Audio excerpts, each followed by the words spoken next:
Hey chicken friends, I wanted to do a really quick video. I got a lot of comments about the medications that I shared yesterday on the chicken page and the silky page. So I want to do a really quick video in case you don't know who I am. My name is Amanda. I'm a microbiologist by trade and I am also a chicken keeper. I own Silky Dynasty and I breed silkies. So my main focus on my flock is preventing vitamin deficiency in all of my treatments. So things that I do for mine might not necessarily work for yours, and that's okay. You can do something completely different, whatever works for you and your flock. I just wanted to show what I do for my flock.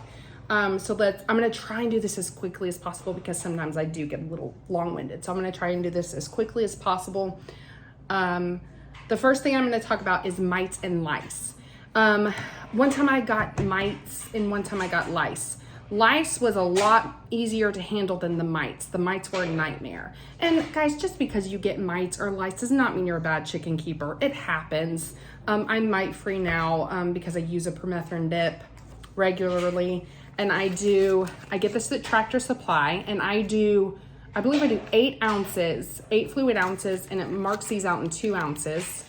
You can do, no, it's 1 ounce, 1 ounce. So I do this to 12 gallons of water, and I use a tub and I mix the water and I do 8 ounces to 12 gallons of water, and I dip my chickens. Make sure you do not dip their heads. You don't want it in their eyes. You don't want it in their nares, any other sinus cavities, because it's not going to be good for them. Then what I do is I take that dip and I pour it in a spray bottle and I spray everything. In between my permethrin treatments, I also use this Adams flea and tick treatment. It's for dogs. I got it at Walmart. So right above the vent, so in between the tail and the vent is where I check for mites. There's a little bitty bald patch on every single bird, and I give a little spray there of the Adams, and I put it right behind their neck. And so I do that after the permethrin dip and in between my permethrin treatments. So that is how I take care of lice and mites. And I make sure to spray their area with that. I also use a product called Virkon S.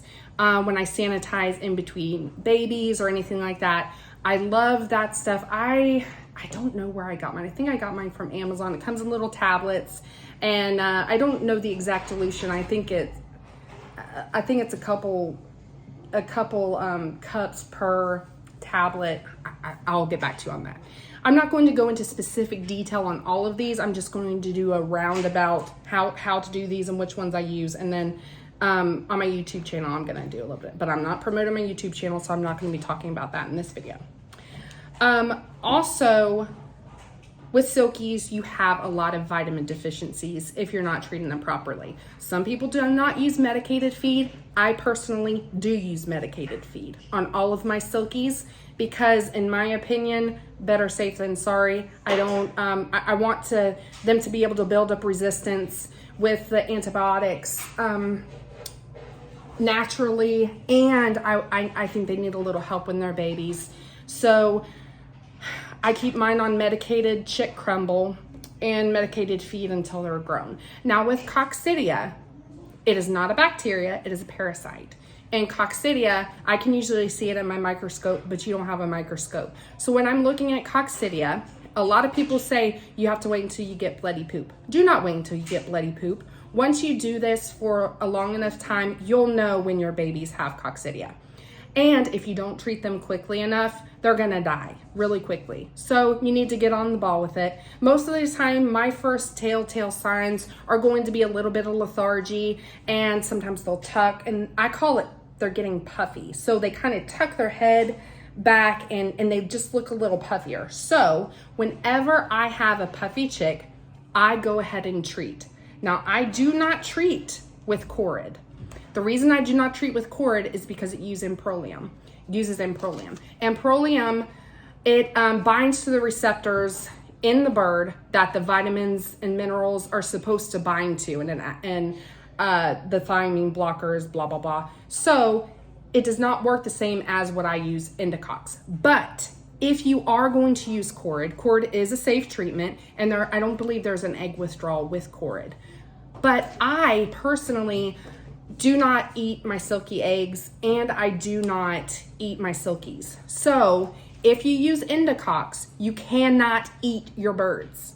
It is against the law in the United States, and these are just for pet birds, okay? So if you use indicox, do not eat them. Indicox uses tortrazuril. Tortrazuril works directly with the parasite instead of the thiamine blockers. So it works differently. So it's not binding to the proteins that the birds need for vitamin absorption. So it works completely different. So when you have them on indicox, as opposed to Corid, you're not going to need to worry about vitamin depletion, which is a big deal in my flock because most of my flock is silkies. And after I treat with Corid, I always have to worry about, oh my goodness, do I have vitamins in there? I don't want it to counteract. So I use indicox. Indicox takes 3 days. You put 1 teaspoon per gallon. I use the little bitty waters because I do not like to waste this because it costs a little bit of money. I get this from Bird Pal, Avian Products, and I can post a link. I posted a link earlier. And with the Corid, I believe it takes 5 days, 5 to 7 days. And with indicox, it takes 3 days. Much easier for me. It's just much more beneficial for me, and I don't have to worry about the vitamin deficiency. So I highly recommend indicox. You cannot eat your birds. Another thing that I like to use is called worm off powder. The worm off powder, it only takes 2 days, and it is 1 teaspoon per gallon. And I use this for I have peacocks, so I use this with my peacocks and I use this with my chickens both. And I don't know about the egg withdrawal on this one, but like I said, I don't eat my silky eggs. And I don't eat my peacocks aren't laying, so I don't have to worry about that yet. But it's very important to worm your chickens. It's very important, especially to worm your peacocks, because if you have peacocks and chickens together, the coccidia and the parasites are much more lethal to the peacocks than they are to the chickens. So that's why I have the indicox. I also use the indicox for my peacocks if I see they have coccidia. Peacocks are very, very susceptible to coccidia, so you have to watch them very carefully. I have 4 right now, 4 juvenile peacocks, and they're doing so well because of the regimen that I have them on. I also, after I put them on any antibiotics or anything like that, I always do a vitamin replacement afterwards. Because you want to build back up their normal flora, you want to build back up their gut with some good stuff. I use vitamins and I also use probiotics. I also give them some yogurt too. And I keep some Greek yogurt in my fridge. And my husband loves buying yogurt for the chickens, but you got to do what you got to do. So on speaking with antibiotics, this is the Spectino that I use. This has a 19-day egg withdrawal. And meat. You don't want to eat them after you give them the Spectino. This treats upper respiratory disease, like the chronic upper respiratory disease that some flocks do carry. It also treats Mycoplasma gallisepticum and Mycoplasma synoviae, which are the two, I believe gallisepticum is the more lethal of the two, but you don't want any in your flocks. It's really hard if you don't have tip-top biosecurity. So this stuff treats it. So if your chicken has the sneezy snoozies, go ahead and give them some of this. Go ahead and treat the whole flock. Or if you don't want to have egg withdrawal or anything like that, if you've got a bird with a mass on them or something that they just need antibiotics, I use this stuff, or I use Tylosin, and I just inject it. I have some diabetic size needles, insulin needles, and I just put it in intramuscularly, inject them. I don't have what the amount that I use on that right now, but I can do another video on that later. I love Nutri-Drench. I use Nutri-Drench with my new baby chicks. I use it when some of my babies are looking a little puny, especially with my silkies. I love Nutri-Drench. So I put some of this. Sometimes if I have a really puny baby that might have some rhineck or something like that, what I'll do is I'll pull back on my syringe, 2 mLs in a syringe, and then I will take the tip of this and I'll dip a little bit of that in the top and mix it up and then give it to them by mouth. And I do that a couple times a day if I've got rhineck. And another thing that I use with rhineck is this selenium gel. It is a lifesaver. So basically, if I have a really, really teeny tiny baby, I just take this top off and I dip their beak in it. If they're a little bit bigger, I do a pea-size amount 3 times a day. And then your baby will be so grateful for that because the wry neck will be a lot better. So that's what I do. It's what works for me. It might not be what works for you, and that's okay.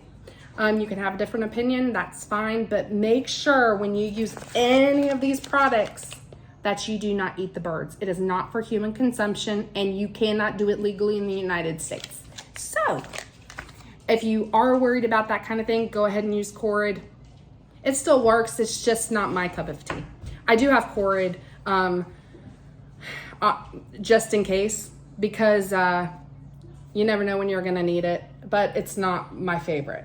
These are the products that I use, and if you use something different, that's great. And if you have any questions or anything, any ideas different from mine, or if I'm saying something wrong, please correct me, because I have no problem with that, and I'm just here to help if I can. If I know something that you don't know, or if you know something I don't know, please let me know. Thank you so much for watching, and I hope you guys have a good day. If you like what you just saw, make sure to like and subscribe to 40 Acres. That's 4 and a D acres. Thanks for watching.